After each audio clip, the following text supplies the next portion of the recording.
Right, so welcome back, Elaine, to the Art of Letting Go Zoom room for another live session in this Art of Letting Go course.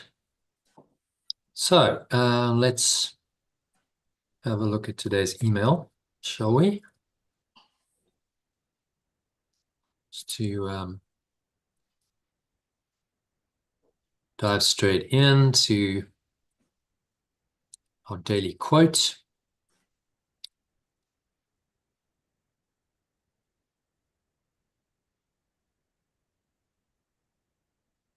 So if you can read this quote from Martin Luther King, I believe. No, Andrew Carnegie. Oh, sorry, it's Andrew Carnegie. He was an American and Scottish originally, but an American industrialist in the 19th century, who was one of the first kind of multi-millionaires, wealthy Scottish American industrialist and philanthropist who lived during the formative years of capitalism, the 19th and early 20th century. So this is what he said, which is quite profound, really. This could have been said by, a spiritual teacher. You want to read that? Yeah. Strength is derived from unity. The range of our collective vision is far greater when individual insights become one. Now, strength is derived from unity. There's the truth. Our collective vision is far greater when individual insights become one, right? This is a message of unity, of vision, a higher vision. Very, very spiritual, said by one of the most unlikely people to say it. But he was a philanthropist as well. So there was obviously some kind of spiritual understanding going on there. Otherwise, he couldn't have said that. So it could easily have been a quote from A Course in Miracles or another spiritual text, which just goes to show that truth is universal, timeless, and can come through any channel, whether it's a rich capitalist like Andrew Carnegie or an African-American minister and civil rights activist like Martin Luther King Jr. Right? So there's Martin Luther King Jr., who was, as you know, leader of the civil rights movement in America in the 60s, and acted on exactly these principles. Strength is in unity. And because of the unity of the movement for the civil rights that he galvanized, then eventually they won, and all of that segregation that existed at the time in the South was abolished. So it also leads nicely into today's recorded discussion meditation, where we talked about listening to the Holy Spirit in a situation that arose with a lady called Debbie at the time who was doing the course, to help her find an inspired plan for redecorating a client's shop. So there was a kind of unity. She unified with her client, and she found a way. So it works on a macro global level, like the likes of Martin Luther King, as well as in a very ordinary situation like this. A person with a client, she did kind of feng shui and that kind of thing with her clients, and she was guided by the Holy Spirit to help her client to re-engineer her shop for a better outcome. Then we discussed the difference between magic and miracles, as A Course in Miracles uses the terms, how the ego belief in separation uses magic to interrupt our connection with our true source and reinforce its false identity. So magic is any belief in form. When we say, I believe that this particular thing, this particular subject, or this particular object or person is going to fix my problem, you're believing in magic. And then Bakang, who's still actually on our program, says he'd never be able to be content with not doing much. That he'd been seeking to do more and better his whole life without ever finding lasting fulfillment.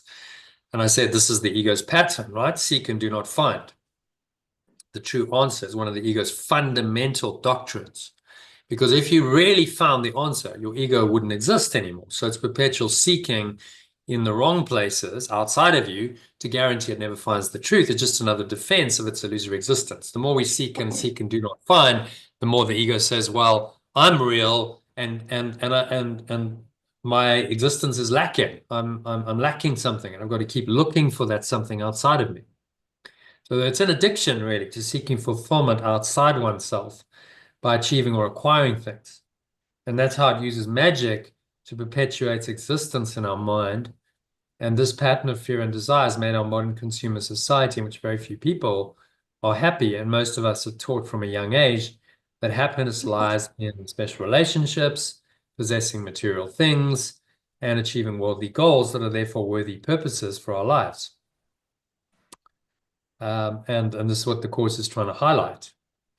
We also talked about how surrendering to the Holy Spirit, or remembrance of perfect love, as we call it in alternative language, and allowing yourself to be guided by it will reveal your higher purpose and to you, and how you can practically live according to this purpose while having all your needs on a material level met. So what's your purpose? And let yourself be guided in that purpose, and somehow, miraculously, your material needs are met. I've lived that over the last however many years, following the purpose of growing this course, teaching this course, building the program and the course, and not generating much money from it, but somehow being miraculously supported. It's been quite a miraculous journey, actually, to see how that works. But you have to live it. Point of the purpose is, it's no good if it's just theoretical. You actually have to live it. So you get the experiences. And this inspired purpose and the action in the world makes the ego's desires, fears, its magic, its false purposes, its goals, what Yeshua calls false idols in A Course in Miracles, really pale into insignificance besides the power of spirit, and offers a real workable alternative to the ego's plan that will help us to systematically undo the ego's thought system and reveal our true self to us. So Yeshua was saying you don't need the ego at all. Some teachers and teachings say, well, you do need a bit of ego in the world. This is not saying that at all. So you don't need it at all. The Holy Spirit, or the remembrance of perfect love, is the complete replacement for the ego. And you can actually flip that entire flop, the fundamental life operating program of the ego, which is a flop. You can flip it all around and you can discover your true self. And that true self is the Christ that he stood for, he revealed more fully perhaps than any other person who's ever done that, that we are called on to follow. So when he said, you are the way, the truth, I am the way, the truth, and the life, the only way to the Father is through me, he meant follow my example, become like me, not worship me as some kind of demigod. No, just follow in my example and live as I lived. Think the way I thought, live as I lived. And that's what we attempt to do as his students, become his disciples in the proper sense of the word, which is that we have the discipline. It's the same root word, disciple, discipline. We have the discipline to follow his teachings and actually apply them in our lives, which is why we go through the mind training to discipline our minds so that we can apply these teachings consistently. And then we can slowly but surely become more and more like him, become more Christ-like in our awareness and in our thoughts, words, and actions. And then we finished finally with a letting go meditation, in which we went into the light, surrendered everything to it, practiced the mind training exercise in today's workbook lesson, finished the meditation. And the more we do this in meditation, the more the light of true awareness, our true selves, will be able to guide us in our daily lives, to follow its guidance and fulfill its purpose, which is to return our minds to the full awareness of itself. Right? So that's all we're doing here, is just become aware of who we really are. We call that the light. We call that true awareness. And the more we do that, the happier we become, the more peaceful we become, and the less we have the dysfunctions of the ego in our lives. So you can watch this whole video recording of the session or listen to the podcast by clicking either of these, either the box that'll take you to the video. That's going to take you to the podcast recording. Good session, if I recall. Very good session. So listen to it if you haven't. Then I included a little bonus 16-minute TED talk with a teacher called Satguru. Are you familiar with? So he Mhm. just gives his experience, which I thought was quite valuable. I don't always agree with everything he says, Mm. but in this talk, he's really sharing his experience. Some good stuff, but Um, also some controversial stuff as well that comes from him. yeah, so like I'm not entirely convinced he's fully got it. Mm. But then there's aspects, if you listen to his story, Oh you yes, go, it's wisdom. Yeah, yeah. there is wisdom there, but I think there's a little bit of ego there as well. Mm. But Mm. in this, and then that's part of why I give you other resources as well, because it's about the discernment. Okay, so you can listen, you can say, yes, that's authentic, that resonates, that has truth in Yeah. it. And then he Mm. might say something, you go, Yeah, that's what that happened with doesn't me quite with him. that Yeah, doesn't quite fit. yeah. And then you just discard that and you say, okay, well, that's, I don't, What I've that's not, actually. I don't choose to believe in that.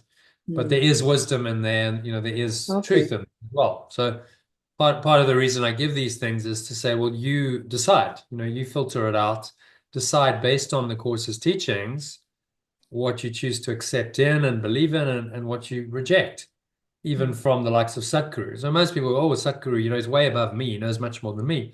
Not necessarily. No, no. Not necessarily so. He's Got undoubtedly been on his confidence. journey. There's some wisdom there. He's had some experiences. But then there's things coming in there that I think are coming from the ego, and Mm. part of the training, Yeah, mind I've training seen is to that. say, Yeah. well, can I be aware of that? And just go, all right, I can have the discernment to determine that. And even the Buddha, who was the greatest teacher of his time, said, don't believe anything I say. Check it with your own understanding and your own intuition.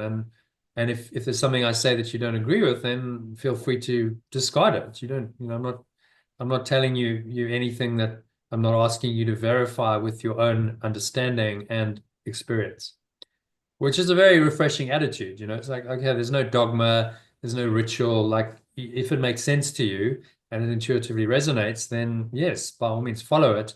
And if it doesn't, then don't. But you must check it with your own internal Mm. Mm. guidance system, which is the Holy Spirit. So again, watch that and watch it with discernment. Mostly it's pretty good. If I recall it, I haven't watched it for a year or two. Okay. But there might be things that come in there and you go, I'm not so sure about that. And Mm. you check it with your understanding of the course given by the Holy Spirit, and you say, no, that doesn't really resonate. So yeah, I'll just leave that. Okay. If he goes into magic, he'll say sometimes things that are more about the world and form and improving the world, and then you can just kind of go, okay, I see where he's coming from, but that's not ultimate truth. Mm. So I can let that go. And the course gives you that discernment. That's what I find. It gives you the discernment and the wisdom to say, yeah, okay, I can see what's true and what's not in any situation, even if it's so-called great teacher, and that's any teacher, likes of Eckhart Tolle and Marianne Williamson and, other really, I mean, they're good teachers, no doubt, but sometimes they'll say things and I'm like, I'm not 100% on board with that. Doesn't quite resonate because, Mm. my foundation is the teachings of the course, and Mm. Yeshua, who was the ultimate master. He was the Christ. He became fully enlightened. He resurrected. So he's the authority in my view. Everyone else is just on their journey. They might be quite advanced on that journey, but they don't necessarily have the full picture yet. So just, I take the course as, okay, that's the reference point, and then reference everything to that. And if it doesn't align, then it's going to be wrong. Whatever someone is saying or doing that's out of alignment with the course is incorrect and needs to be then let go of. It's very simple. So it becomes quite a helpful reference point and guide. And if you stay true to that, then you've got a rock solid foundation on which to base your decisions, and therefore your thoughts, your words, and your actions. So your life is then built on the rock of truth.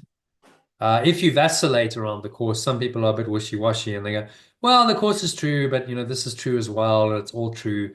And they don't really go, okay, I've got to really have so a rock, a foundation to go on. And if there's a contradiction to that belief system, then I have to decide and I have to discard it if it doesn't align. And then you stay integrous to, to the truth and to one thought system.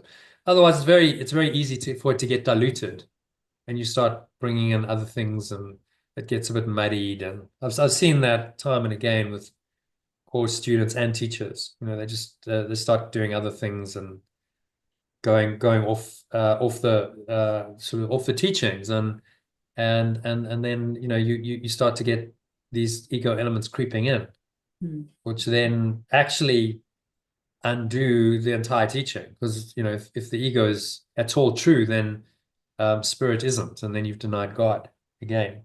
So it requires a lot of vigilance, to say, okay, I'm sticking to this path. This is my path, and everything I reference is against this. And somebody might say, oh, well, you're a bit dogmatic. To which I'd say, well, you're a bit too wishy-washy. You're a bit too, easy come, easy go. My spirituality just goes with the wind, and I accept whatever. Yeah, and then there's no discernment of like, well, what's true and what's not. And so you're trying to reconcile the irreconcilable, which means that your mind is split, and you're never going to find the clarity and the peace that comes from that clarity if you do that. So, make your choice, but I've made mine. You're welcome to try and believe in the illusions and the truth if you want, but that's never going to work. And I know that because Yeshua is telling me that very clearly, and it's in my own experience. If I'm trying to reconcile love and fear, I've tried doing that all my life, and it just hasn't worked. So, I'm giving up on that game and realizing the futility of it, and just choosing one way, the truth of perfect love, which undoes all fear. And I just need to be really, really committed and vigilant. There's a clear-cut need for vigilance, as Yeshua says. If you're in a world that's the projection of the opposite of truth, then you need to be really vigilant against that deception and for the truth. Otherwise, you're likely to get confused. And if you're confused, then you've lost your way again. So I hope that resonates. And I think you know what I mean. I do. The vacillations, these vacillations come in and they tempt you. They do. And Guilty of that, we've got to yes. stop doing that. You've got to see it. Okay, notice the temptation, but then go, no. Oh, yeah. My higher self, my true self, the Christ, and the Holy Spirit say, no, that's not the way to go. That's not going to work. So let it go. And then we have to have the discipline to do that, to say, okay, I'm letting those thoughts go as they arise, and I'm not dwelling on them, and I'm not entertaining them. But if you don't have the mind training and the discipline to do that, then you entertain them, and then you get confused again. Because it is very confusing when you're trying to reconcile two opposite thought systems. Very, very confusing, and you'll find no clarity and no certainty and no peace in trying to do that.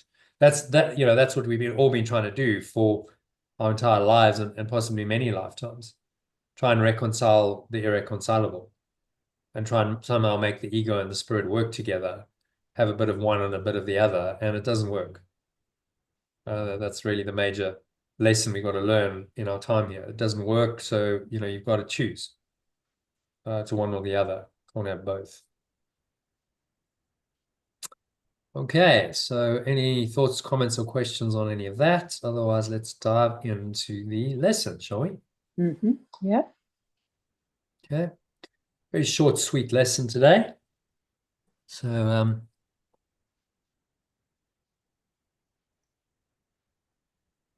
me just bring it up.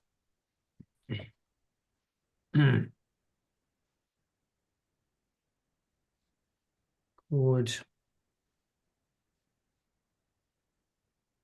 Okay, so today's lesson, you want to read that in the original and the alternative, and then we'll go into the slides, which you kindly sent me.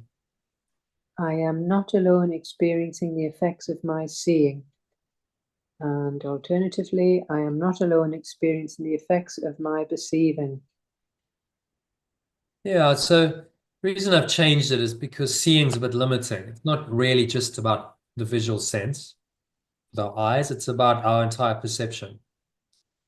So that's sight, it's sounds, it's touch, taste, everything comes into our sensory experience.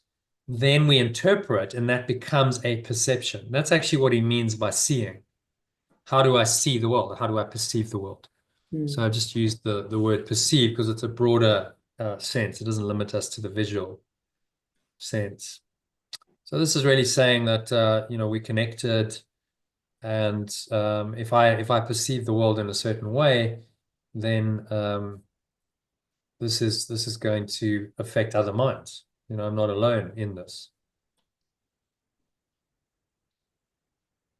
So minds are joined, and then this little diagram is quite nice. So showing the two dams, the dam wall, and we think of our mind and another mind as separated, by a wall. Okay, so that's their mind, this is my mind, and we're separate minds. We're not the same mind, and that's the delusion of separation.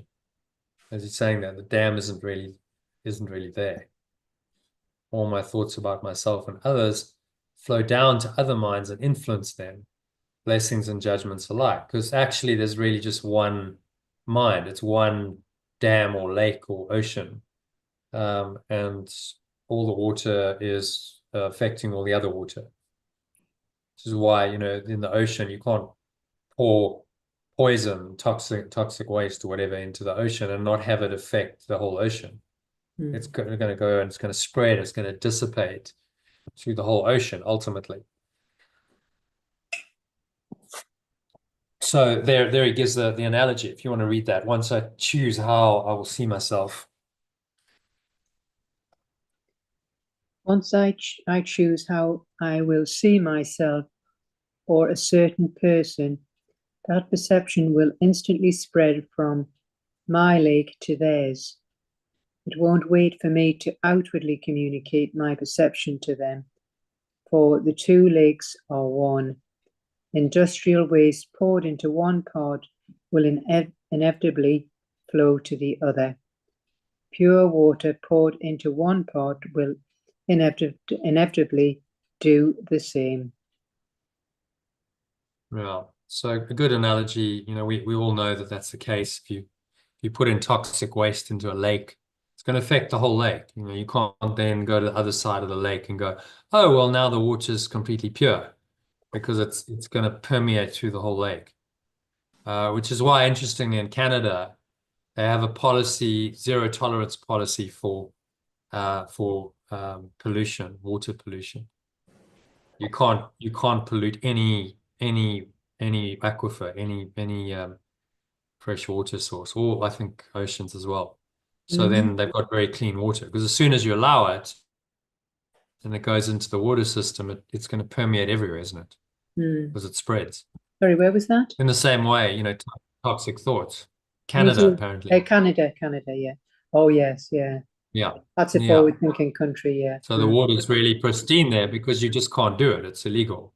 You can't put any kind of pollution, toxic waste into any body of water, any lake or stream, because it's all connected, right? As soon as you start doing it, it's going to go into all of it and the underground water, and then all of it becomes contaminated and polluted. Which is what happens on a mind level. So if you're thinking nasty, unkind, attacking thoughts, that is going into the whole mind, and you are now contributing to all of the conflict and the war and the sickness and the disease and the death that happens in the world. You're spreading it. You're part of the problem, not part of the solution.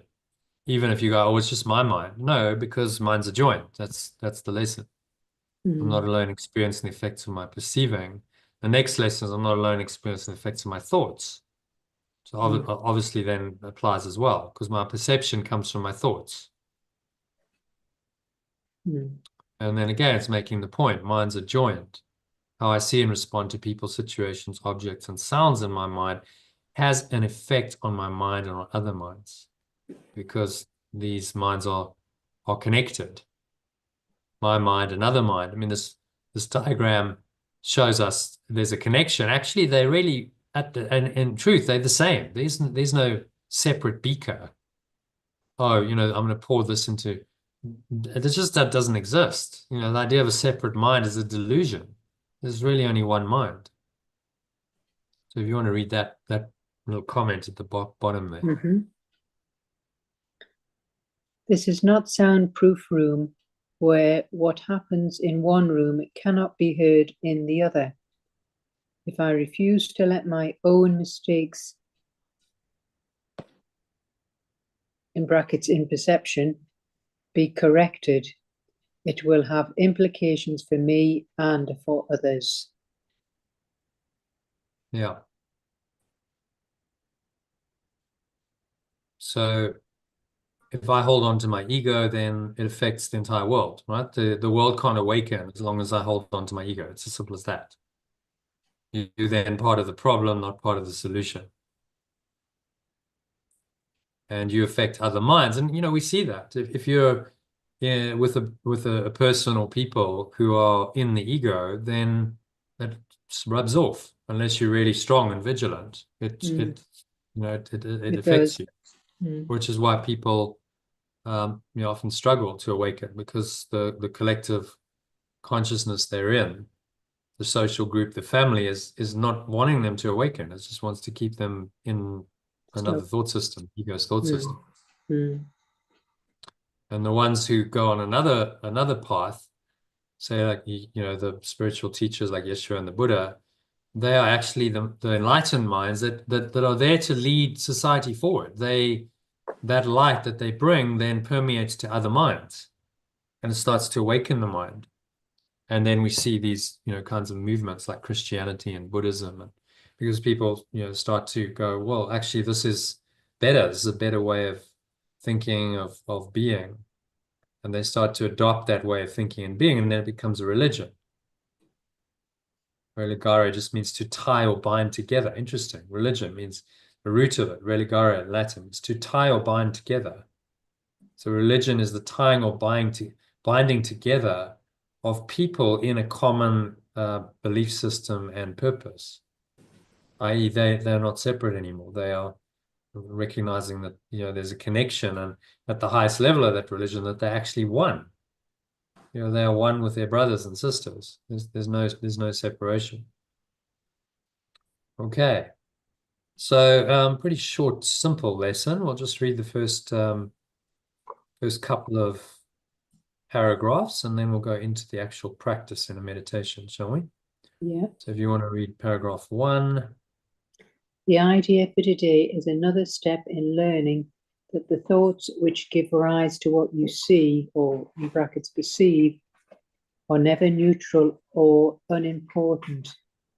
It also emphasizes the idea that minds are joined, which will be given increasing stress later on. Yeah, so making two important points there. But the thoughts are never neutral or unimportant. You need to be vigilant. It's trying to emphasize in these early lessons that we need to really be much more vigilant of our thoughts. Not say, oh, well, that doesn't matter. It's a little irritation, but it doesn't really matter. No, it does matter. Because it's not neutral. That little irritation is symptomatic of your entire ego's thought system. So you keep getting irritated, you keep the whole ego intact, which is a horror show. That the ego is a thought system of pain, misery, suffering, and ultimately death. So you need to be really vigilant for any part of that thought system. Minor irritation, a little bit of anxiety, a little bit of jealousy, a little bit of anger. As he says, minor irritation is just a cover for intense rage. Actually, it's coming from that insane thought system of the ego. It isn't neutral or unimportant. And then it's also saying that the minds are joined. We're not really, there's no real separation between minds. Minds are actually one and the same, which, as he says, will be given increasing stress later on. So as we advance in the course more and more, we start to be able to not just intellectually accept, but feel the truth of that idea. Okay, I really feel that I'm not separate from other minds. There is actually really only one of us here, despite the apparent distinct people, bodies, personalities, minds that seem to be out there. Actually, there's really only one of us here. And that understanding is enlightenment when you really understand that. Okay. Any other thoughts on paragraph 1? I know that was clear. Okay. Yeah. So Number 2. number 2. Today's idea does not refer to what you see, in brackets perceive, as much as to how you see, in brackets perceive it. Therefore, the exercises for today emphasizes this aspect of your perception. The 3 or 4 practice periods which are recommended should be done as follows. Yeah. So any thoughts about that? It's just going to let us know what the lessons are going to be in front of us, practice periods.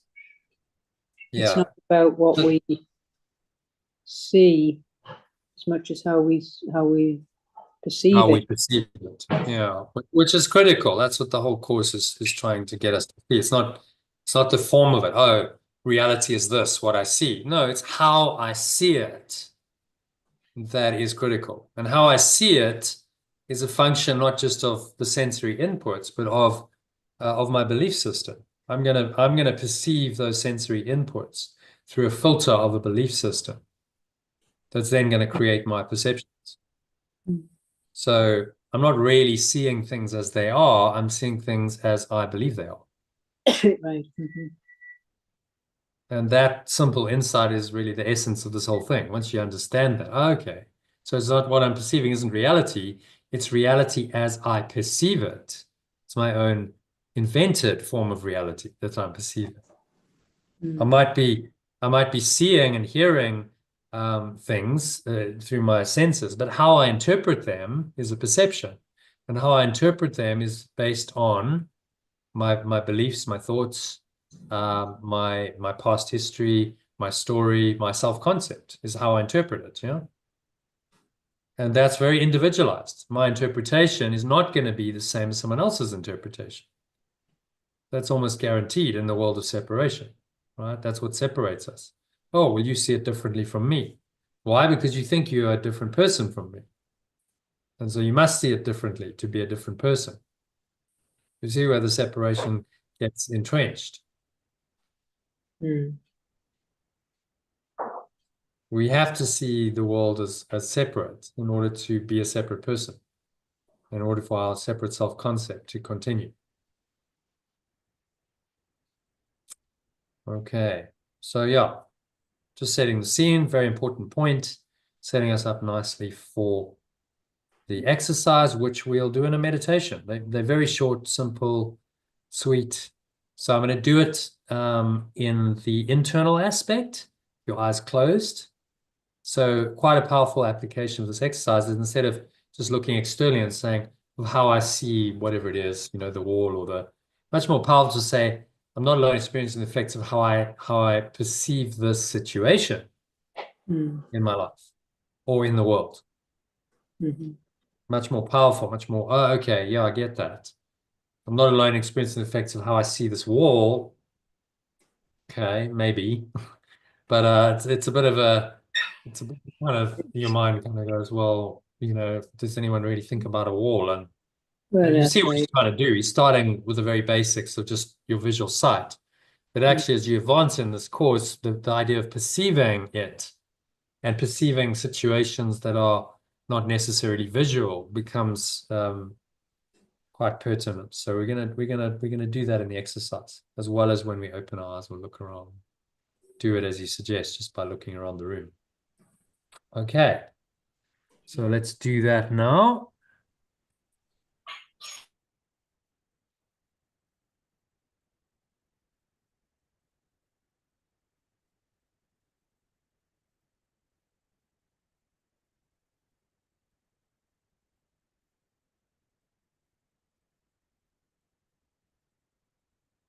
Yeah, so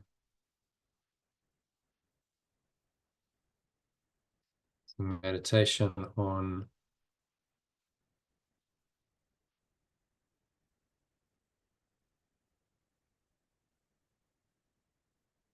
this lesson.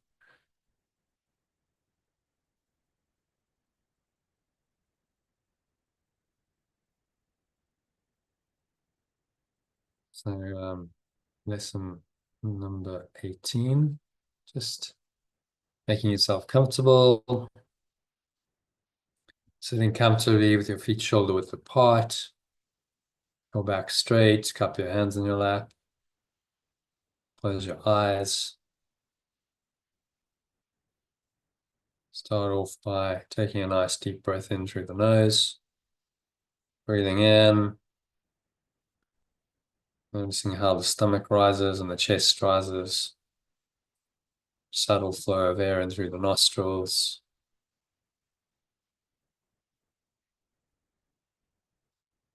Just pausing at the top of the inhale. Scan your mind. Notice any thoughts going on about any people, situations, events. Kind of breathe in, invite all of that in, become aware of those thoughts. As you look at the thoughts,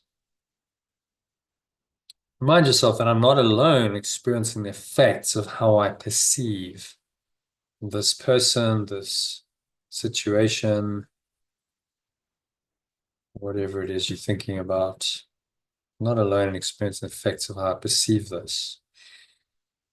Breathe in again, just top yourself up with air and the presence of your true awareness, inviting it into the situation to remind you that you're not alone in experiencing the effects of your perceptions. Breathing in again, topping yourself up with air, with the presence of the spirit.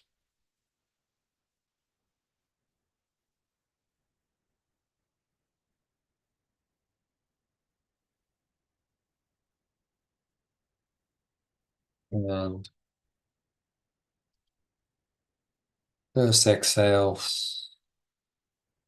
blow it all out. Have a sense of releasing that thought. So any kind of negative thought. Really, all you want to do is just let it go.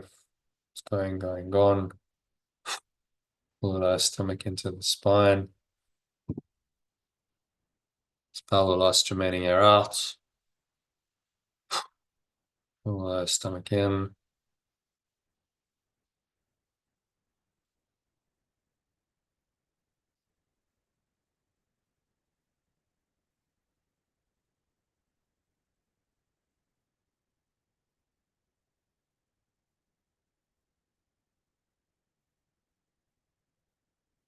Not alone experiencing the effects of my seeing or my perceiving. Just say that as a statement. I'm really not alone in anything because my mind is joined with every other mind. So there's no such thing as a separate mind. That's a delusion of the ego. There's only one mind. So every thought, every emotion that I think, that I feel, experience is shared with every other mind because there's really only one mind. It's like there's one ocean, but many individual drops, but they combine to form one ocean. And where does the drop begin and the ocean end? Actually, in truth, there's no distinction. The drop is the ocean is the drop. All the water, the rivers, the streams that flow into the ocean. Okay, and where does that, where does the river begin and the ocean end? It's kind of this flowing, lovely, truthful reality.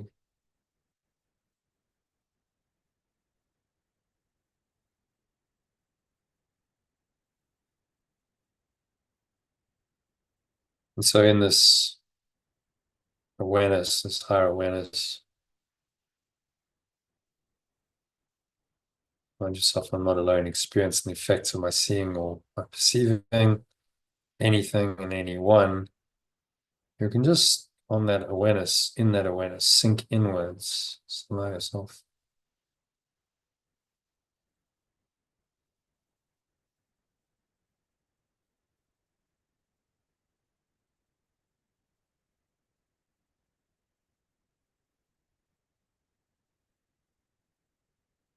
nowhere else to go, nothing else to do, nothing else to think about.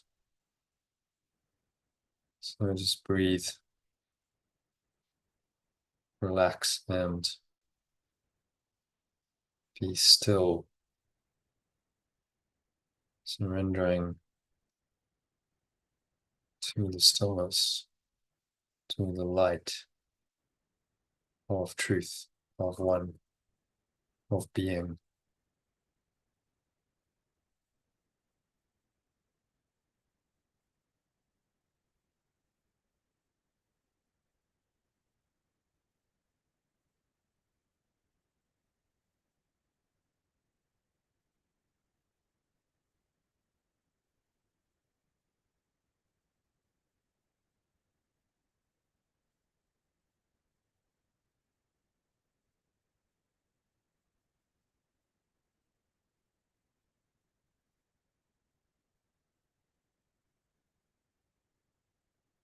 So watch the breath, breathing in, breathing out through your nose.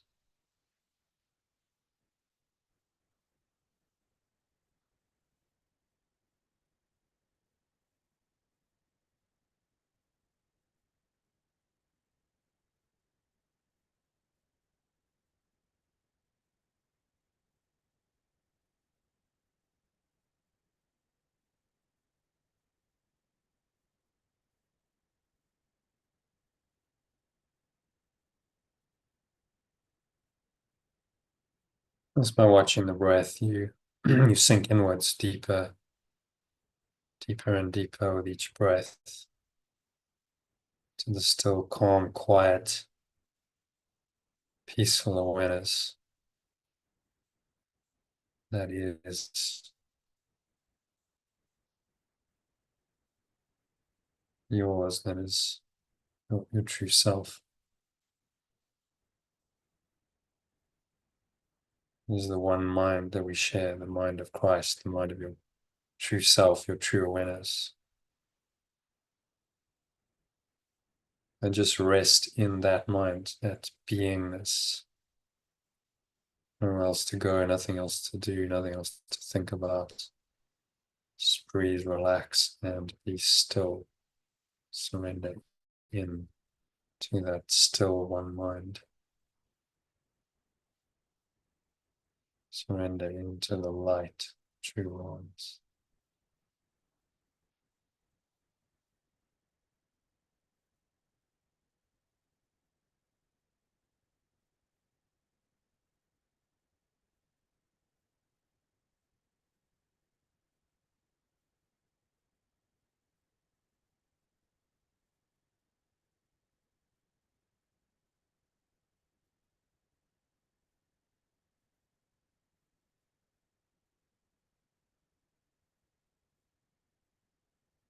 Sinking inwards, going deeper and deeper, deeper and deeper into the light, true awareness, each breath.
So just gently coming back now into awareness of your body and the breath and the senses and the world. And on the count of 3, you're going to open your eyes. So 1, just breathing in. And noticing how the stomach rises and the chest rises.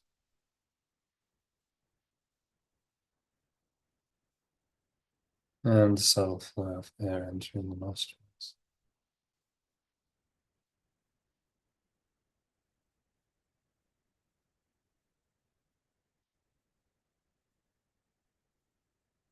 Pause at the top of the inhale. Nice deep breath in. Okay, and scan your mind one more time and say, I'm not alone in experiencing the effects of how I see or perceive and whatever person, object, situation that you're thinking about. There's a problem on your mind, then apply it to the problem. Whatever thought is there is suitable. Not alone experiencing the effects of how I perceive this, and name the object, person, situation. And exhale, blowing it all out. Imagine it's releasing like a dark cloud or black smoke. It's just going, gone. Pull the lower stomach into the spine, expel the last remaining air out.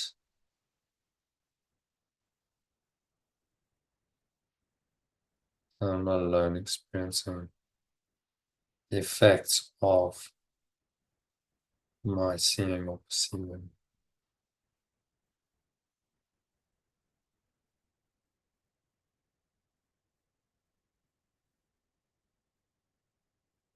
Feel the truth of that statement, anchor that in.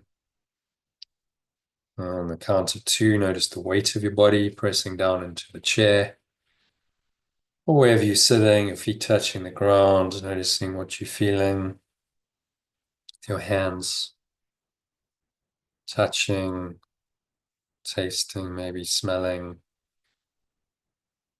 Noticing what you're hearing in the surrounding environment. Just noticing all these things in this very still, calm, and surrendered state of mind. State of mind without illusions. State of mind in which only the truth is true.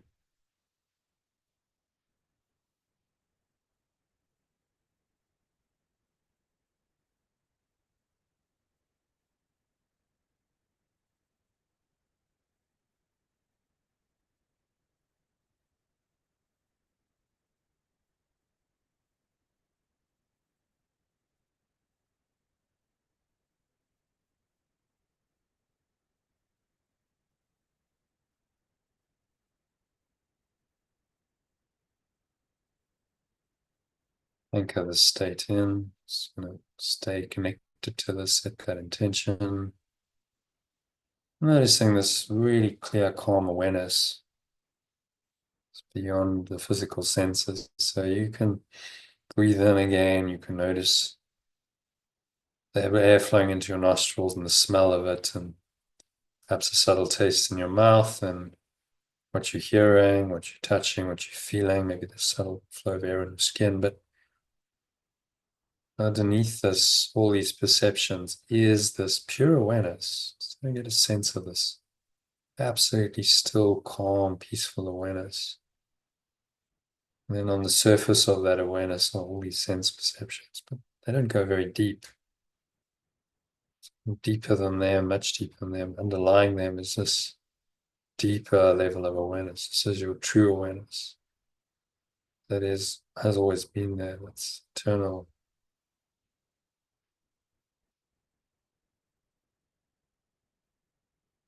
So you're going to anchor this eternal connected state in, set the intention to stay here for the rest of your day.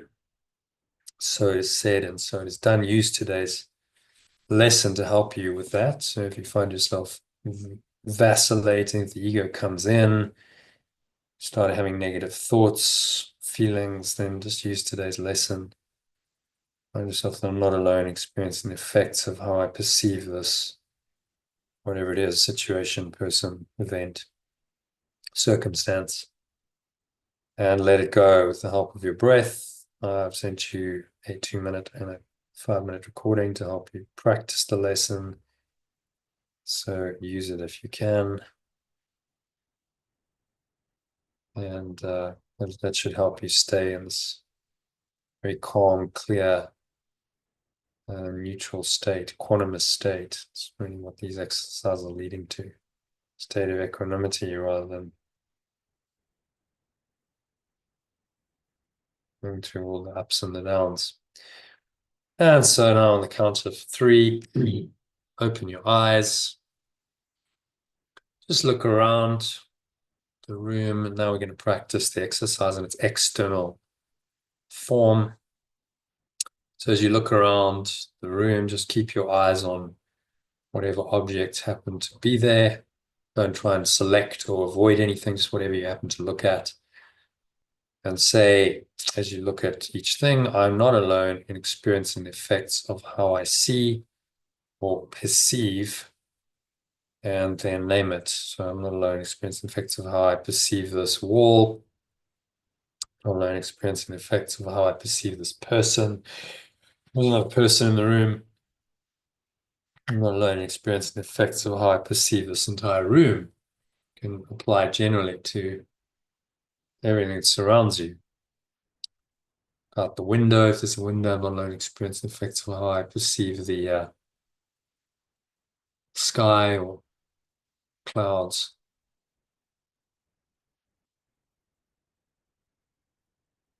I'm not alone experiencing the effects of my seeing or perceiving, because my mind is joined with other minds. Whatever I'm perceiving and therefore thinking is going into the whole mind and is affecting global perception. It's every person, in fact, every sentient being. So I am contributing to the whole. Are my thoughts loving and peaceful and kind, in which case I'm part of creating, contributing to a better world, a kinder, more gentle, more loving world, or am I thinking thoughts of fear and anger and stress and hatred, in which case I'm contributing to hell. And my thoughts determine that. So I'm responsible then for the entirety of it. People say, well, that's a bit radical. But because my mind is part of the one mind, I'm then choosing for the whole mind. I'm affecting the whole mind, and my choice affects everyone. And we know this practically experientially. If you're in a group of people, even one person who's particularly negative, you can feel that, and it does rub off unless you're very vigilant and strong. Likewise, if the person who's very positive or group of people very positive, it's infectious, and you get inspiration and a lot of positive energy from that. So we know that this does apply, this does work. So it just works across time and space. It's not just who's in our immediate vicinity. It works across all minds, whether they happen to be close to you or not. As minds are connected non-locally. So if someone's around the world, could be thousands of miles away, it's still affecting them because the distance makes no difference. Their mind is still connected to yours. In fact, one with yours in truth.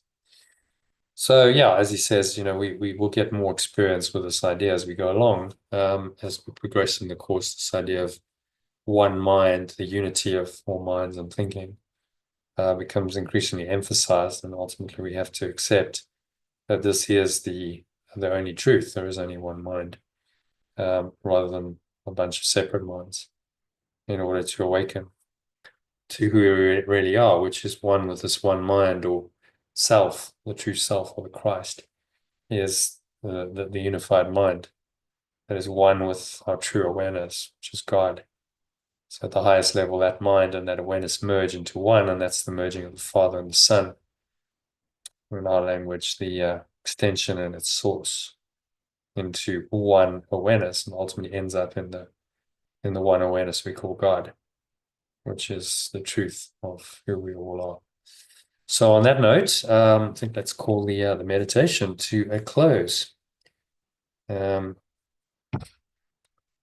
So thank you, Elaine.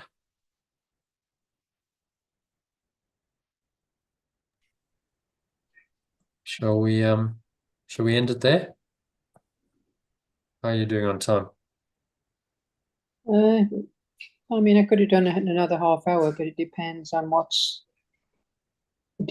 your schedule. I mean, I'm easy. Yeah, so there's some text, but it's tell you what we could do is just two paragraphs of text, because as yesterday's introduction was 2 paragraphs. Okay, so yeah. So we could do that. That'll be quick. That'll be under half an hour. Yeah. The other one's a paragraph, which is probably going to be too long. So Yeah. okay, let me just bring that up.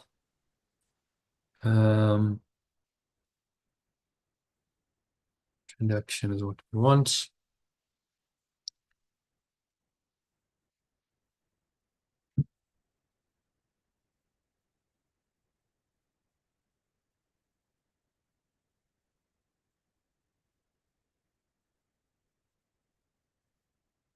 Okay, so I'm just going to share my screen with you again. Good.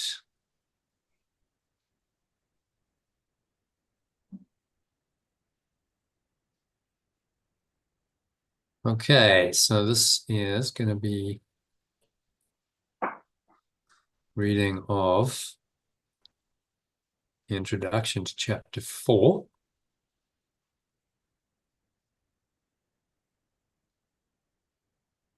It's called The Illusions of the Ego.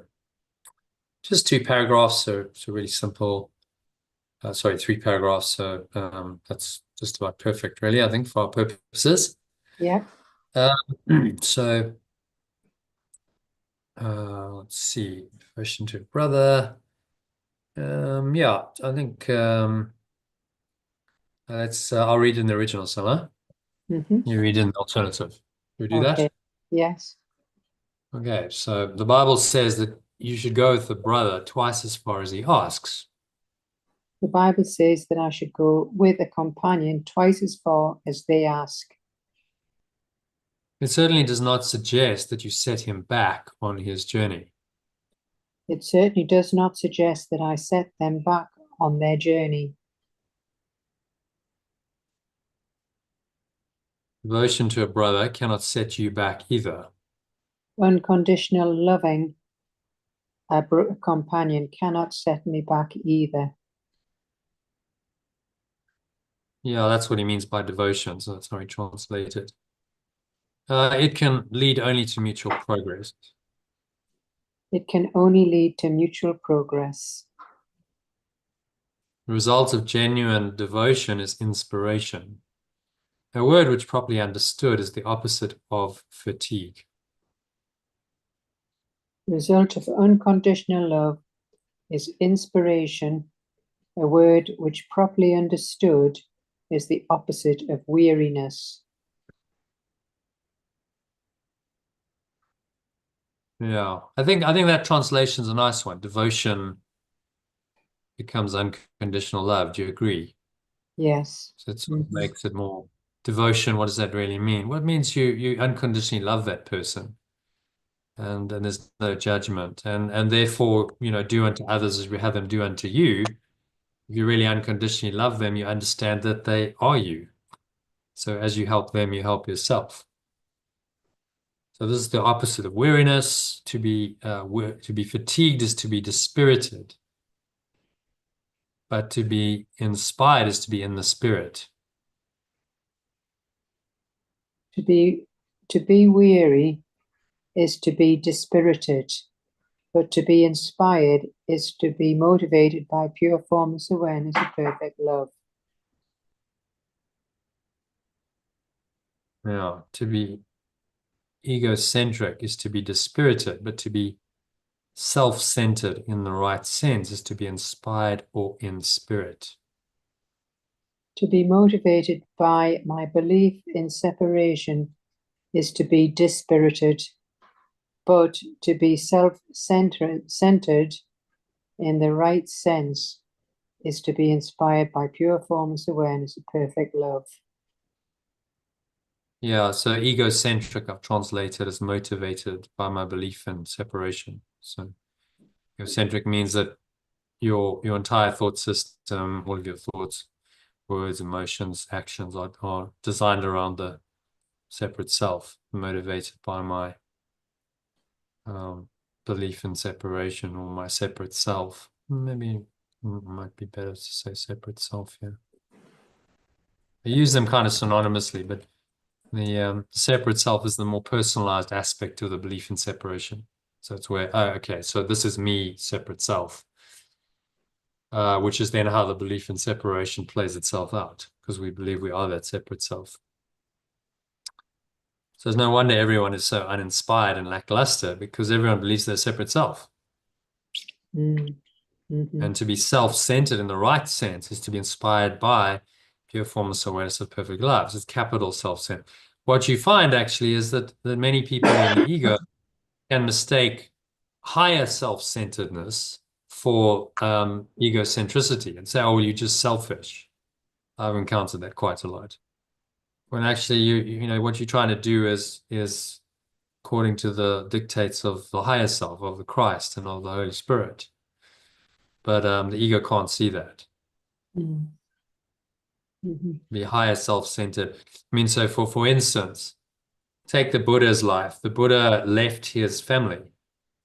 You know, I mean, you know, so he had a wife and arranged marriage, but you know, beautiful wife, son, and he just abandoned it and left. Now you could say, well, that was horribly selfish.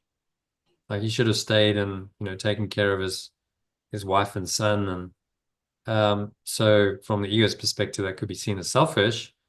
But actually, he was listening to his spirit, to his higher self, which was saying, this is a trap, this is a prison, and you need to go out into the world and you need to discover who you really are, because you're never going to find it here.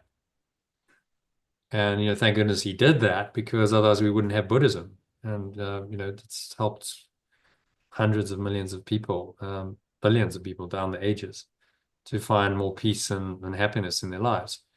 So, you know, there's a classic example. And I'm sure, imagine him leaving. It must have caused huge ructions. Oh, you know, what's he doing? What's Siddhartha doing? He's disappeared. He's lost the plot. He's given up this, you know, his princely title and all these privileges, and he's now become a wandering beggar. I mean, his dad must have been distraught. His wife was probably like, you know, heartbroken, and you know, maybe he's like, how can you be so selfish, and how can you abandon me, and all this ego. You can imagine all the drama that went with it. But actually, he was just doing what he felt inspired to do. And, you know, he realized he was never going to fulfill his destiny if he just stayed in that very egocentric world of the palace. And he had to go outside of that and go on a hero's journey. So that's would be a good example of, you know, the difference between egocentricity and being self-centered in the right sense of the word. He was inspired by pure formless awareness of perfect love, which he called nirvana.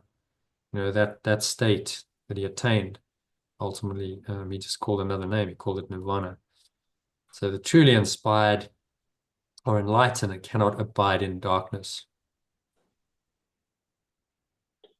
Yeah. The truly inspired are awakened and cannot live in negative awareness. And from the top, the Bible says that I should go with a companion twice as far as they ask. It certainly does not suggest that I set them back on their journey. Unconditionally loving a companion cannot set me back either. It can only lead to mutual progress. The result of genuine unconditional love is inspiration, a word which properly understood is the opposite of weariness. To be weary is to be dispirited, but to be inspired is to be motivated by pure formless awareness of perfect love. To be motivated by my separate self is to be dispirited, but to be self in the capital S, centered in the right sense, is to be inspired by pure formless awareness of perfect love. The truly inspired are awakened and cannot live in negative awareness. And say it as negative awareness, because that's, more descriptive of what it actually is. It's a negative awareness because it blocks the true awareness, blocks who we really are. So, I'd use the example of the Buddha. He was truly inspired. He was awakened and he couldn't live in negative awareness, but he had to make a break with that. He couldn't stay in that very, restricted life situation he was in and hope to awaken. He knew that. He had to go out on a hero's journey and have all kinds of experiences and do all kinds of spiritual practices to eventually awaken under the Bo tree and realize that actually it was always already there, right? He was striving for this enlightenment that was actually always there. And that was sort of the breakthrough insight. When he just let go and went, I've been trying so hard to find this, but it's actually already there. Mm. Then he woke up and was like, okay, I've just entered this state of bliss. And from that inspired, awakened self, he then demonstrated that to others, showed them the way.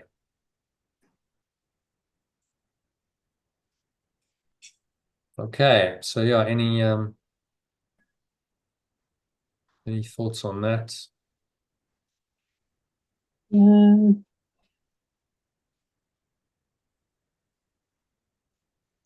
Well, it's just being in companion, just unconditional love and being in the true self of coming from pure formless awareness rather than the separate self, because otherwise, this is why we get dispirited.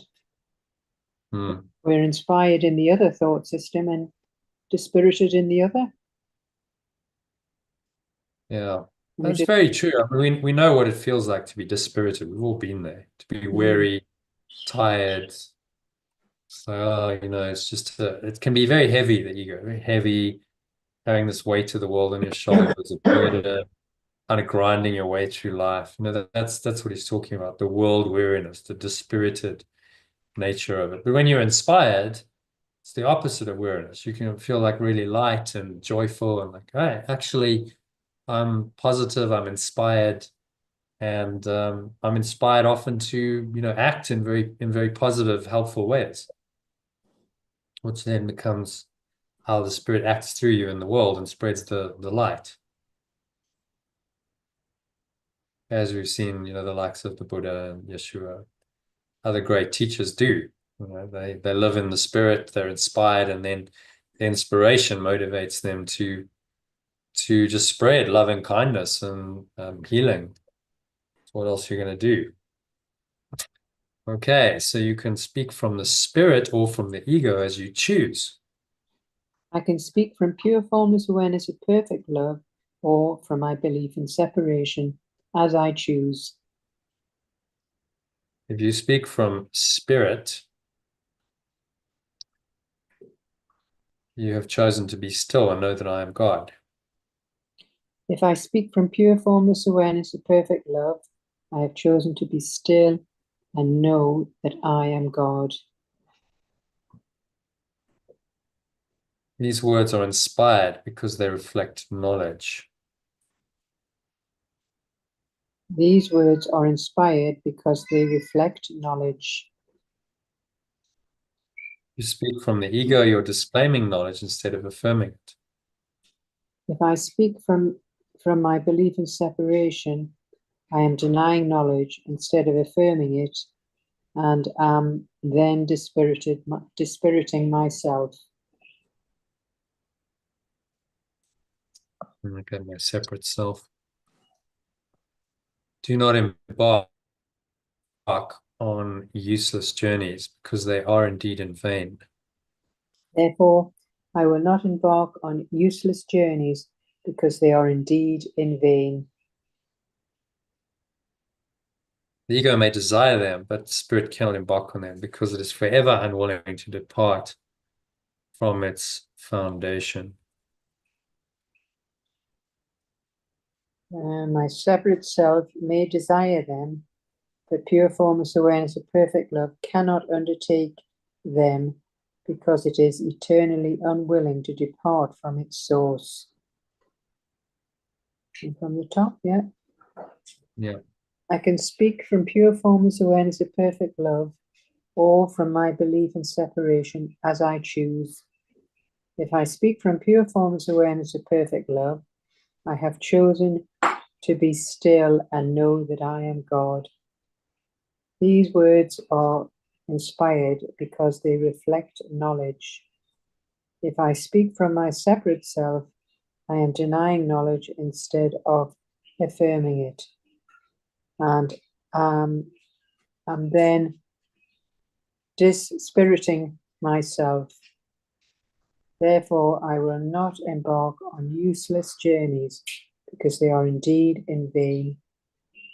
My separate self may desire them, but pure formless awareness of perfect love cannot undertake them because it is eternally unwilling to depart from its source. Yeah. Thoughts on that? Yeah. Let's just speak again, talking about the pure formless awareness in our belief in separation, and we can choose which one we decide to speak from. Because if we choose the perfect love, then this is where we can be still and know God and be inspired, because this is what reflects knowledge. But if we're speaking from the separate self, then it's dispiriting ourselves. So then we'll embark on useless journeys and they'll be all in vain. So our separate self will desire these things, but pure formless awareness cannot, because it's just internally unwilling to depart from its source. Yeah. So useless journey would be the ego saying, okay, well, go down that road, start thinking this way. Let's say it's a temptation to do something do you really know you shouldn't do. Think of addictions. How do people get addicted to stuff? Oh, well, just try that, whatever it is, cigarette, alcohol, drug. It's fine. Yeah, it's just, whatever. And then they go, okay, well, I'll take one step in that direction. Yeah. And then once they do it once, then it's like, okay, well, that's okay. I think I'm comfortable with it. I'll do it again. And then suddenly it becomes a habit and they do it again and again. And before they know it, right, they're in full-blown addiction. Useless journey, pointless, just really designed to sabotage their true self and cause them pain and suffering. But they weren't aware enough to stop it. So the moment that temptation comes, if you say, no, I'm not going to embark on another useless journey because I know it's going nowhere, you just stop it. You make a choice and you say, no, I'm not going to take one step down that road. There's the vigilance and there's the discipline in the mind to say, no. It's interesting when we talk about substances. So I've drunk alcohol, but not very much. I haven't drunk it for like 25 years now. But in terms of drugs and stuff, there was always something in me saying, no, don't go there. No, just don't take one step in that direction. Intuitively, yeah. Mm-hmm. Yeah, and I don't know how. I mean, because most people are like, oh yeah, of course I'll give that a try. When you're younger, it's like, these things are available. We've all been offered. And then I just went, no, I just don't want to go there. I remember first I was offered marijuana, and it was a bunch of kind of hippie, kind of quite grungy people. And I was like, you got to be kidding me. Like, I mean, I'm not sucking on something you just put in your mouth. No. You got to be kidding. That's just horrible. No, so it was like maybe that helped. It was just like, oh, and it's so kind of you were lucky that it grungy. wasn't somebody very sophisticated looking, and yeah, he was no, they were just really grungy, kind of, unclean. It was just like, oh, I mean, obviously that's a judgment, but it was like there's an energy I didn't like at all. So I was like, do I want to do what they're doing and become like them? No, actually. Were So I you just already I aware just when you were refused. I was younger? the only one in the circle who refused and said, no, no, no, that's sorry. I'm not going to do that. Yeah. And my friend was like, oh, no, hey, man, come on, have a go, man. It's like, something in me was just like, no, Mm. don't go down that road, which is W- exactly what he's talking about here. I don't embark on a useless journey Well, because they are indeed in. I was lucky that when I was 24, somebody spiked my drink or whatever that, and I was obviously a bit naive, and it was LSD, and I didn't really Right. like it, so therefore I never wanted it again. So Yeah. that, and Yeah. a little bit younger, we were in this billionaire's house. There were film stars, and my friend, she knew somebody, and I was a bit naive. I was 22, and there was a little white powdery stuff, and she's, oh, have a sniff of that. And I said, oh, well, because she sniffed it, and I said, oh, and I said, right, I'll have a little sniff. Well, blimey, crikey, it was cocaine. Yeah. Yeah. Exactly. Have a little sniff of that. Yeah. Well, Like, whoa. I was so naive, and of course, Yeah. Yeah. well, I mean, I was up for What's about, that? Yeah. Exactly. No, white. yeah, but she'd done it. I thought, oh well, and so I never just naively had a little sniff. And of Yeah. course, but I was up for about 24 hours. We went to about 5 parties. The amount of energy it gave me Yes. was Yeah. incredible. But I knew never Yeah. ever to do it again. Never. Yeah. Yeah. So I was lucky that I got two incidents. One with the LSD, Yeah. it didn't quite understand. It was just everything was just like larger than life. I just thought, oh no, I Yeah. want to go We're to like, bed. whoa, what's going on here? Yeah, I just thought, what on earth is Totally this? unwitting and then naive. Yeah.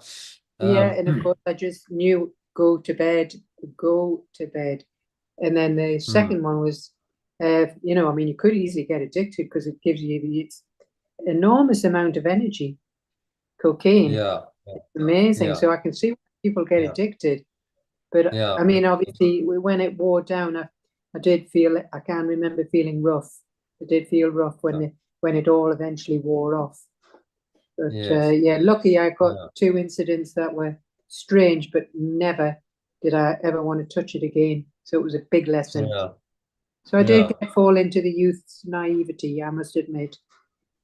Yes, I did. Yeah. Yeah. But you didn't really know what you're doing. I With didn't. some people, like, oh, I kind of know, I know what it is, but they'll go down and it's like, well, why would you take a useless journey? It's Mm, not gonna, it's not enlightenment. That's the, I mean, drugs are almost the ego trying to, offer you something and saying, oh, it's there. Enlightenment's in the powder or enlightenment's right, in, right. in the drug. And it's not, because obviously it's going to wear off. It'll give you a Mm. temporary high.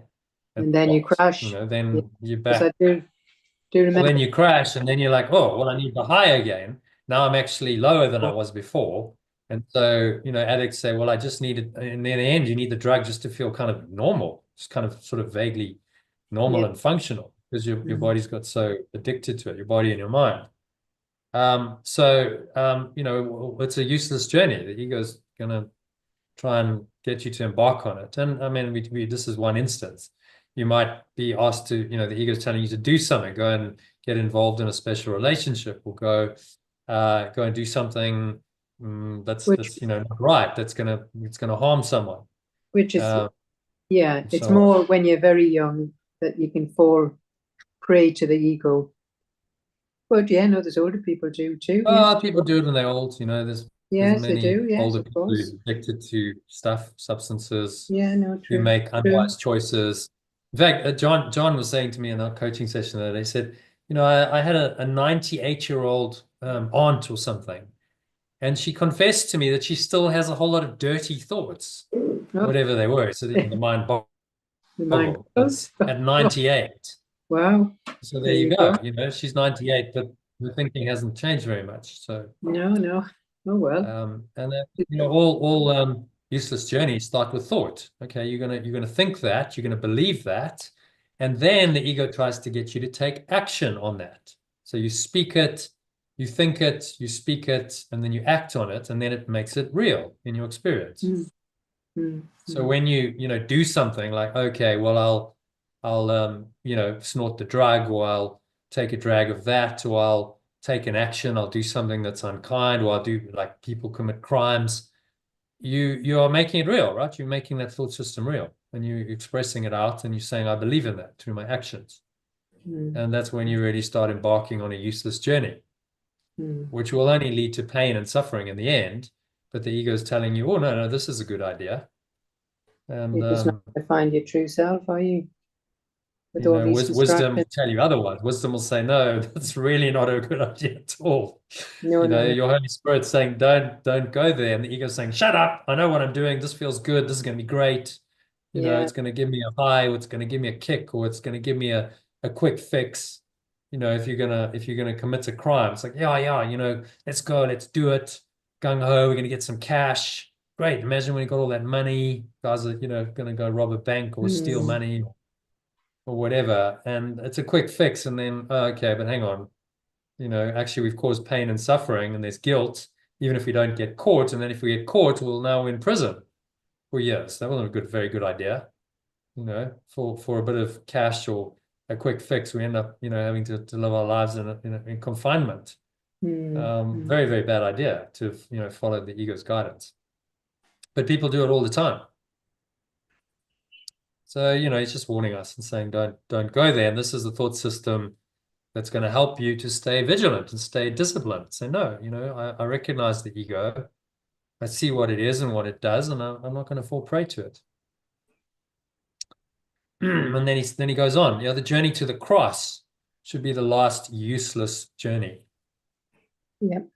The journey to the cross should be the last useless journey. Do not dwell upon it, but dismiss it as accomplished. I will not dwell on it, but dismiss it as accomplished. If you can accept it as your own last useless journey, you're also free to join my resurrection. If I can accept it as my own last useless journey, I am also free to join Yeshua's resurrection.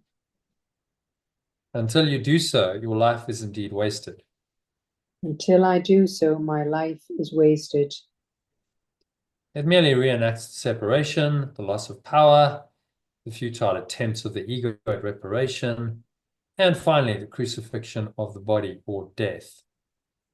It merely reenacts the separation, the loss of power, the futile attempts of the belief in separation at reparation, and finally, the crucifixion of my body or death. Such repetitions are endless until they are voluntarily given up.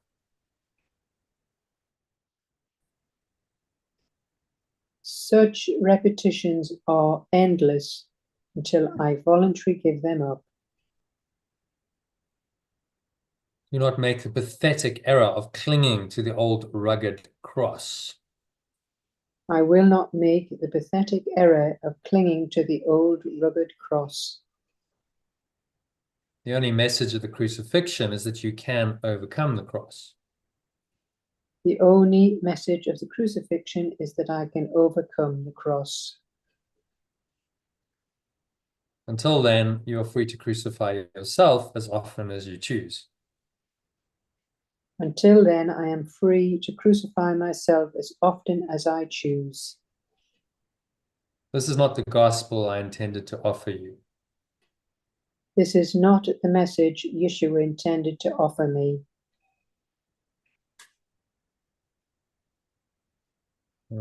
Let's just say the gospel. So gospel comes from God's spell, the good news. It's not the liberating message Yeshua intended to offer me. We have another journey to undertake, and if you'll read these lessons carefully, they will prepare you to undertake it. I have another journey to undertake with him as my guide, and if I read these lessons carefully, they will prepare me to undertake it. From the top, the journey to the cross should be the last useless journey. I will not dwell on it, but dismiss it as an accomplished. If I can accept it as my own last useless journey, I am also free to join Yeshua's resurrection. Until I do so, my life is wasted. It merely reenacts the separation, the loss of power, the futile attempts of the belief in separation, at reparation, and finally, the crucifixion of my body or death. Such repetitions are endless until I voluntarily give them up. I will not make the pathetic error of clinging to the old rugged cross.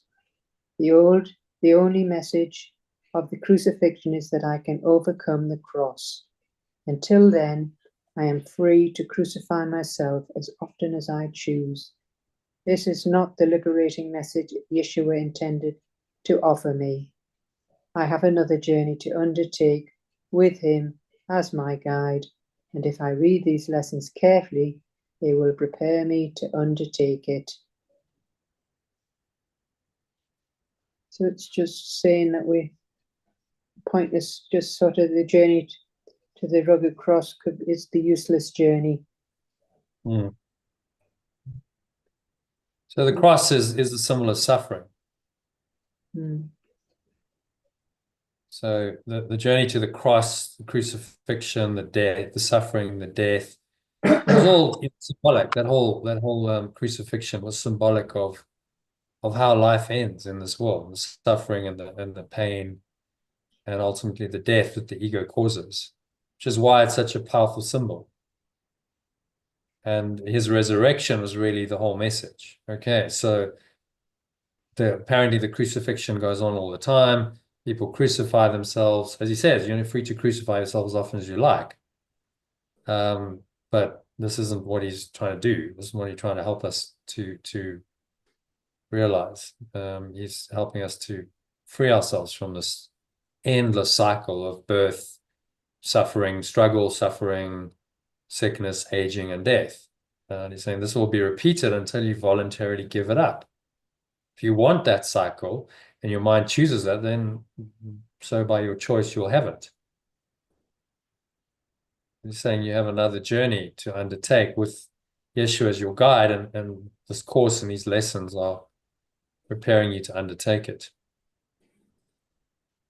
So this is the hero's journey. This is the journey of awakening to who we really are. And everyone will ultimately awaken. It's just when you choose to take the journey. As the curriculum is set in the introduction to the text. Curriculum is set, you just have a choice as to when you want to take it. So when do you want to undertake the journey? Is it going to be now, or are you going to procrastinate? You're going to delay. You say, no, I'll do it. I'll do it sometime later. A lot of people, when they're younger, they say, yeah, no, not now. Spiritual is not ready for me. I'm too busy. But then as you get older, it becomes like, well, what else am I going to do? What else am I, if I'm 60, heading towards 70, 80, what's coming? Death. So if not now, then when am I going to do it? Of course. The last thing you want is to be like Ivan Ilyich. I told you that story there's a short story by Leo Tolstoy, the great Russian writer. So this judge who really didn't have a very happy life. He was an important judge in Moscow, but he wasn't very happy with his life. He didn't really want to do that. And he felt like he'd been forced into it by his wife, who was a sort of social climber type. So he basically, hated his wife. And then on his deathbed, he's, sitting with his wife, who he basically despises. And he says to her, well, what if my whole life has been wrong? And then he dies. There's that kind of, I've just sort of realized maybe I got it all wrong. I've got no time to do anything about it, to correct it, make any changes, because that's it. I'm out of here. I suppose the realization is something. But there's no time to do anything about it or change anything. It's just like his whole life's gone by in this really, angry, resentful state. And then he's like, well, I got it all wrong, and there's nothing I can do about it. End of. Quite a moving story, actually. Well, do I want to be like Ivan Ilyich, or do I want to wake up sooner and enjoy life while I'm here, and have a happy dream, and awaken from the dream? was almost certainly he was coming back. You know, that realization was probably quite major in his life, but it took him his whole life just to realize that, and then he had no time to really do anything about it. So he's telling us straight, okay, this is the journey, and don't go into the useless journeys and crucify yourself. This is a journey away from all that to eternal life, and if you follow me, then I'll guide you in that direction. Okay, and then just quick summary, 3 paragraphs. So should we just read those? Shall I read the? Yeah. Yep. You read the first one. I'll read the second. You read the third. Yeah. Oh, so read the first and third. The Bible encourages me to extend my support to others, emphasizing that unconditional love leads to mutual advancement and inspiration, in contrast to the dispiritedness that comes from weariness. This inspiration comes from my alignment with pure formless awareness of perfect love, which awakens me from my limited awareness. When I communicate, the choice between speaking from pure formless awareness or from my belief in separation determines whether I affirm knowledge or deny it. A choice which has profound impact on my life and spiritual journey. I recognize that distractions based on my belief in separation divert me from my true path of awakening, but my true self, which is steadfast in its connection to its source, guides me away from these distractions. Yeah. So what's he saying there? Just encouraging us to support our others and unconditionally, and this will lead to inspiration, in contrast to the dispiritedness from the separate self or weariness. So this inspiration comes from our true pure awareness, and it awakens us from this negative awareness. So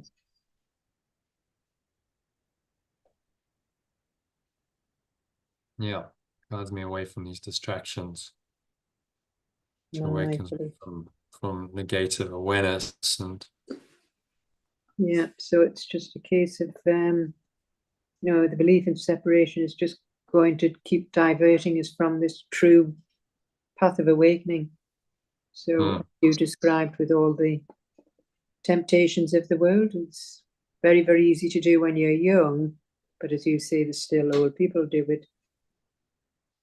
Yeah, well, the problem is if you're not waking up and you're not training your mind, then you're just going to make the same mistakes over and over again. So a lot of people haven't really spiritually matured.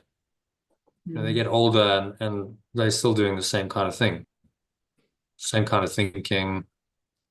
Not much has changed compared with when they were 30 years, when they 60. Maybe they're a bit more cynical. People tend to just get a bit more kind of cynical and bitter and twisted. The ego becomes, more overt as you get older. But they haven't actually undone their ego, made any attempt to undo it. So they just get more and more into that negative self, and I think that's when illness comes. So physical and mental illness, dementia, and so on arise. And people who are awakening,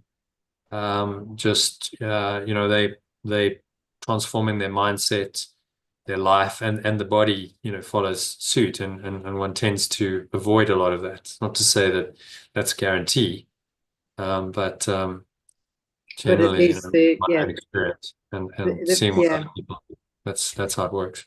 Yeah, I mean, the body obviously will be laid to one side, but it will just be you just away from the deathlessness. You know that you're going to be back to your source, so it's not to be feared when the body needs to go. Yeah, exactly. You welcome that, when it's your time, you're going to welcome that. That's going to be the final letting go, the graduation day. Okay, I'm graduating from being a human being, and I'm just going to go back to spirit. If I've really learned my lessons, then I don't need to come back into human form ever again. That's a cause for great joy and celebration. So death is hardly the worst thing. It's liberation from a prison of body in this world, if you perceive it correctly. Most people don't. They're very sad and it's terrible. But actually the person's just been liberated.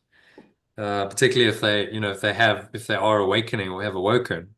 It's like, great, you're out of here. You got rid of the body, you're free, you don't have to deal with all the pain and suffering and sickness and death of this world. Happy days, you're in a good space. Just the separate self of the people who miss them is like, oh, but I want this person around because now my life has a hole in it because this personality and this body is no longer there. So our own attachment causes us to grieve rather than say, well, actually they're just free. They've gone back to source and I should be celebrating that. Okay, so then number 2, I'll read this. Accepting the journey to the cross as my last useless journey will allow me to transcend the cycle of birth, separation, loss, and eventual physical death that symbolize separation. Instead, accept the resurrection into eternal life for myself, right? So my mind is becoming one with eternal life, and I'm just transcending all of that cycle of birth and death, they call it in the East. You're just letting that go and freeing your mind from it. To do this, I must refuse to hold on to suffering, understanding that I have the power to let go of my past. Instead, I commit to a new spiritual path guided by this course in Yeshua that is aimed at my true awakening and freedom from the cycle of birth and self-imposed crucifixion or death, to return my mind to its natural state of pure formless awareness that is perfect love. Yeah, and so it's just really he's telling us the truth here.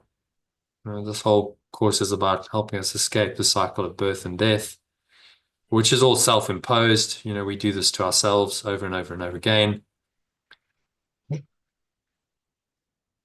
And we return our mind to the truth, which frees us from all of this.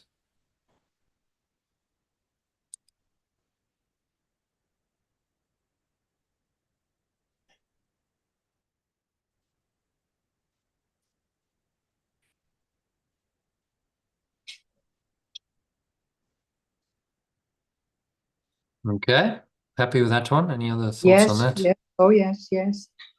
So Well, and then just the final key message. Yeah.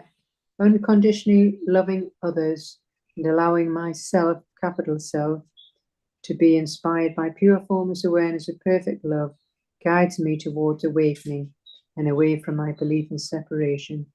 I choose not to dwell on my past pain and recognize my capacity to let go and transcend it, which is the resurrection of my mind. In this way, I commit to following a path of awakening guided by Yeshua and this course.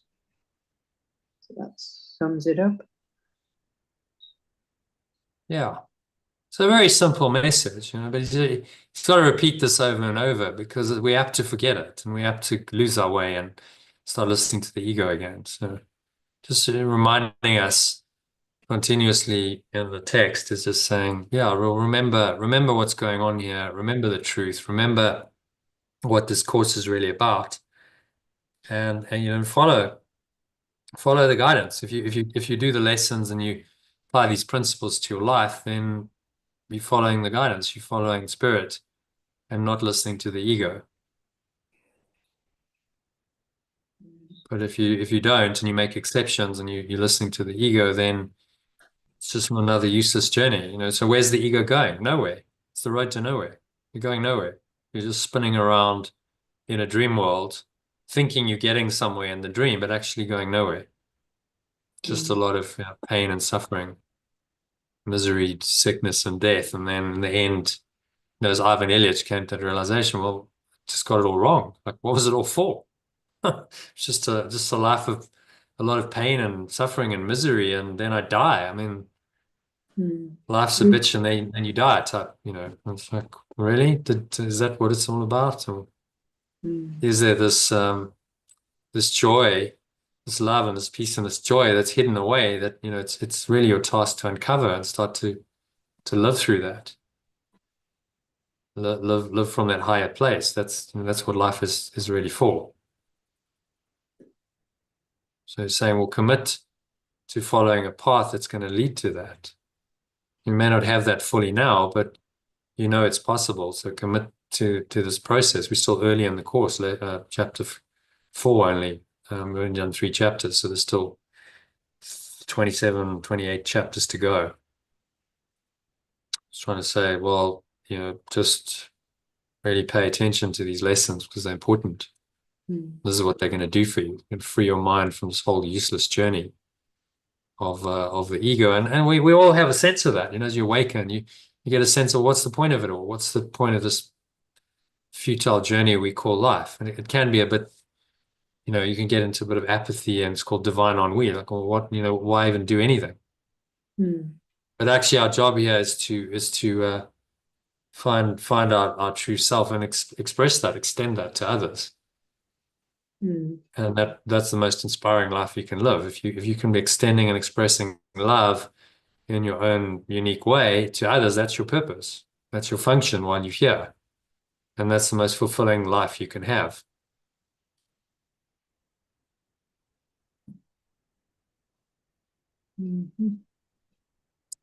Yeah. So on that note, thank you, Elaine. Yeah, thank you. Another good session. All good. Yeah. So hopefully I'll see you tomorrow. I'll just call Dawn and let you know if it's happening. And that, I guess, would be our last time for a while because yes, that's we're right. taking a little hiatus. Yeah. Until, if we can actually leave it till the 20th of April, I'll just give you 5 extra days because that's when Gabriel's holiday finishes. Oh, that's fine. Well, I'm actually going to England on the 21st of April. So okay. we can work something out though, yeah. So we'll talk, and then you can join however often you want to at that point. But we'll speak. Okay. So I hope to see you tomorrow, 7. Okie doke. I'll let you know. See you then. Thanks, Elaine. Yeah. Bye. Okay. Namaste. Bye. Namaste. Okay, so that is a wrap for today. Thank you to Elaine for joining, as usual, making this session possible. Dialogue rather than a monologue. If you enjoyed this, then why not hit the subscribe button? You'll be notified whenever I go live, which is 3 or 4 times a week.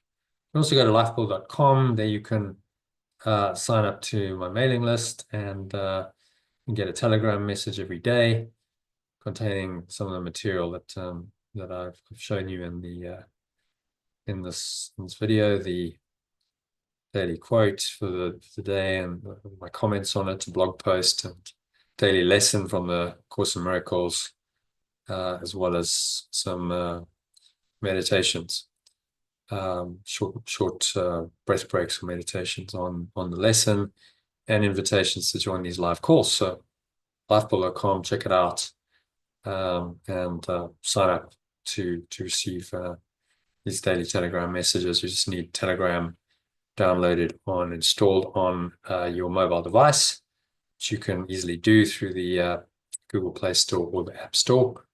I hope to connect with you on that group or on the inside of one of these sessions. Thanks for watching or listening. Wishing you a very flowing and peaceful day ahead. Namaste. Which means my true self honors and acknowledges that same true self in you. Wishing you much love and peace in that self.